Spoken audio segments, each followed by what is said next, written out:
સૌને મારા જય શ્રી કૃષ્ણ. ભગીરથનું કીર્તન લઈને આવ્યા છીએ. તો ભગીરથનું કીર્તન આજ બોલવાનું છે.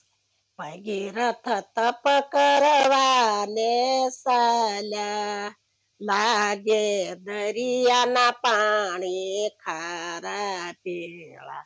દેજો ભોળાનાથ દરિયો ભગીરથને વિનવે, લાગે દરિયાના પાણી ખારા પીળા.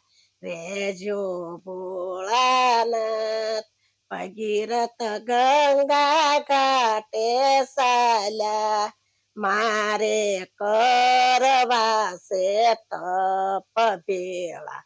રેજો ભોળાનાથ ભગીરથ તપ કરવાને ચાલ્યા, લાગે દરિયાના પાણી ખારા પીળા. રેજો ભોળાનાથ. સૌને મારા જય શ્રી કૃષ્ણ.